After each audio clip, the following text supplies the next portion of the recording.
ఇంట్లో గణేష్ పూజ ఎలా చేసుకున్నామో చూపిస్తాను, వచ్చేసేయండి. ఇలా కనిపించట్లేదు కదా, సో నేను వీడియో తీస్తాను చూడండి. పూజ అయితే స్టార్ట్ చేసుకోలేదు, స్టార్ట్ చేయకముందే వీడియో అయితే చేస్తున్నాను. ఇలా పసుపుతో గణపయ్యని చేసేసుకున్నాము. అలాగే గౌరీదేవిని కూడా మనం అటు ఇటు వచ్చేసరికి 2 అరటి చెట్లు అయితే పెట్టుకున్నాము. ఇంకా ఇలాగా పూజ చేసుకోవడానికి దేవుణ్ణి అయితే ఇక్కడ పెట్టేసుకున్నాము. అత్తమ్మ గారు అయితే నార్మల్గా తీసుకొచ్చిన విగ్రహానికి ఇవన్నీ వేశారు. స్టోన్స్ ఉన్నాయి చూసారా, మొత్తం అన్నీ అత్తమ్మ గారే వేశారు.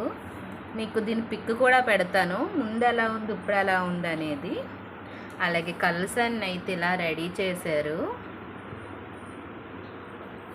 నేనైతే ఈ 2 వేసాను, ముగ్గులు పెట్టాను ఫ్లవర్స్తో. అయ్యో పక్కెళ్ళిపోయా.